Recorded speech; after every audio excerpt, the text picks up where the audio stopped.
জয় মা মনসা। নমস্কার প্রিয় দর্শক বন্ধুরা, আজ শ্রাবণ সংক্রান্তির দিন, যাকে বলা হয় মনসা সংক্রান্তির দিন। আজকের দিনে অবশ্যই একবার হলেও শ্রবণ করুন এই মা মনসার ব্রত কথা।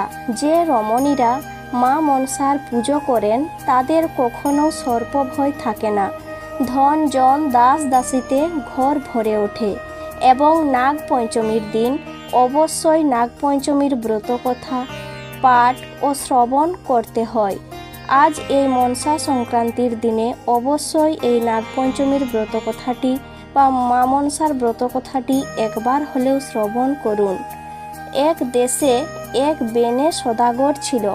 তার ছিল 7 বৌমা। 7 বউয়ের বাপের বাড়ি থেকে তত্ত্ব আসে, শুধু ছোট বউয়ের বাপের বাড়ি থেকে কিছুই আসে না। সেই জন্য গিন্নি তাকে একেবারে দেখতে পারে না। ছোট বউ মনের দুঃখে কারোর সাথে কথা কই না। একদিন খুব বৃষ্টি হচ্ছে আর বাড়ির সব বউরা এক জায়গায় বসে গল্প করছে। কেউ বলছে এই বাদলায় খিচুড়ি খেতে বেশ, কেউ বলছে চাল কড়াই ভাজা খেতে বেশ। কিন্তু ছোট বউ একটিও কথা বলছে না দেখে সব জায়েরা বলল, ছোট বউ তোর কি খেতে ইচ্ছে করে? ছোট বউ পোয়াতি ছিল, অনেক ভেবেচিন্তে বলল, আমার মাছের অম্বল দিয়ে পান্তা ভাত খেতে ইচ্ছে করে। ক্রমে সন্ধ্যা হয়ে এলো। সব বউয়েরা বনের ধারে পুকুরে গা ধুতে গেল। সেই বনেতে 8 নাগ বাস করত। হঠাৎ একদিন বনে আগুন লেগে যাওয়াতে তারা সেই পুকুরে মাছ হয়ে লুকিয়ে রইল। ছোট বউ গা ধুতে ধুতে দেখতে পেল এক ঝাঁক মাছ ভাসছে। তাই দেখে ছোট বউ গামছা ছাঁকা দিয়ে মাছগুলো ধরল। ধরতেই জায়েরা বলল, ছোট বউয়ের স্বাদ মিটিল। ছোট বউ মাছগুলো বাড়িতে জিইয়ে রাখলো। তারপর দিন সকালবেলা কুটতে গিয়ে দেখলো মাছগুলো সব সাফ হয়ে গেছে। ছোট বউ দেখে আশ্চর্য হয়ে গেল। তারপর সেই সাপগুলোকে দুধ আর কলা দিয়ে পুষতে লাগলো।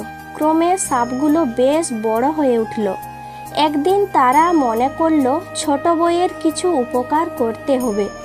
এই ভেবে তারা স্বর্গে মা মনসার কাছে চলে গেল। এদিকে মা মনসা ছেলেদের দেখতে না পেয়ে কান্নাকাটি করছিলেন। ছেলেরা গিয়ে মা মনসাকে সব কথা বলল। শেষকালে তারা মাকে বলল, ছোট বউকে এখানে নিয়ে এসো, তাকে সবাই কষ্ট দেয়। মা মনসা বললেন, না বাবা, তোমরা যা রাগী, মরতে লোক কিছু দোষ করলে তোমরা কামড়াবে। ছেলেরা বলল, না মা, কামড়াবো না, তুমি মাসি সেজে ছোট বউকে নিয়ে এসো। তখন মা মনসা শাঁখা সিঁদুর ঝুপড়ি নিয়ে নথ নিয়ে মাসি সেজে সদাগরের বাড়িতে এলেন। শাশুড়ি তখন ছেলেদের কাছে বসে বউদের নিন্দে করছিল। গিন্নি জিজ্ঞাসা করলেন, তুমি কে গা? মনসা দেবী বললেন, আমি ছোট বউয়ের মাসি গো, ছোট বউকে নিতে এসেছি। গিন্নি বলল, কই গো, এতকাল ছোট বউয়ের কোনো মাসি টাসি তো ছিল না। তা যাক বাছা, এসেছো, নিয়ে যাও। তখন মা মনসা ছোট বউকে নিয়ে বেরিয়ে এসে রথে চড়লেন। রথে চড়ে বললেন, দেখো মা, তুমি চোখ বুজে থাকো, যখন খুলতে বলবো তখন খুলো। ছোট বউ তাই করে রইল। তারপর মা মনসা বললেন, চোখ খোলো। ছোট বউ চেয়ে দেখলেন মস্ত বড় বাড়ি, আর সেইখানেই 8 নাগ রয়েছে। দেখে সে ভারী আশ্চর্য হয়ে গেল। মা মনসা বললেন, দেখো মা, তুমি রোজ পুজোর আয়োজন করবে আর তোমার এই 8 ভাইয়ের জন্য দুধ গরম করে রাখবে, আর কখনোই দক্ষিণ দিকে চাইবে না।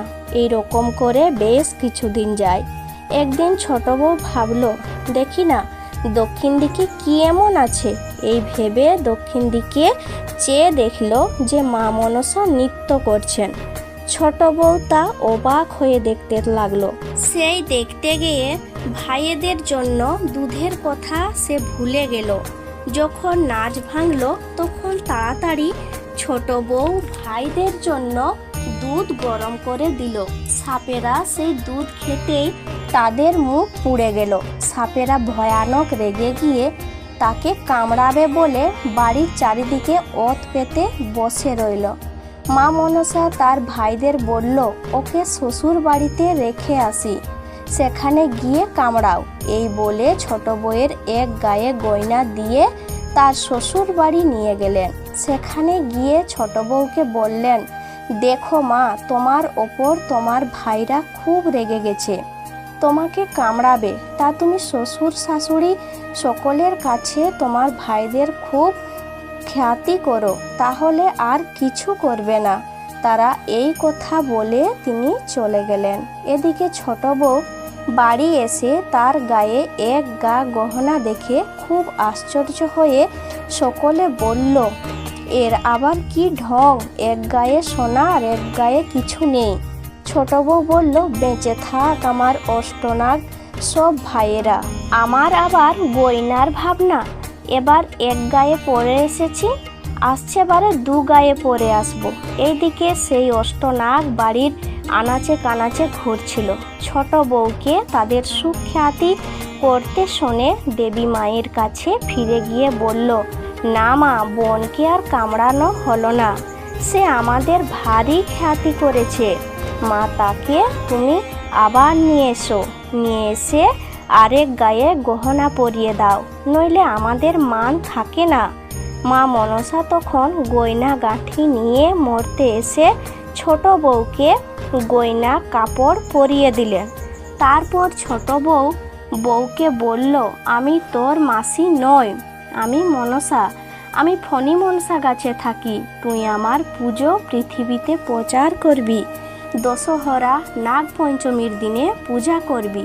ছোট বউ তখন সকলকে কথা বললে সবাই শুনে ছোট বউয়ের সবাই সুখ্যাতি করতে লাগলো।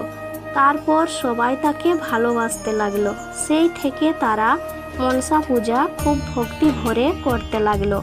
পরে পাড়া প্রতিবেশীরা জানতে পেরে তারাও মনসা পুজো করতে লাগলো। এই করে সমস্ত দেশে মনসা দেবীর পুজো প্রচার হলো। আশা করি দর্শক বন্ধুরা ভিডিওটি আপনাদের ভালো লেগেছে। জয় মা মনসা। মা মনসার কৃপায় সবাই ভালো থেকো, সুস্থ থেকো।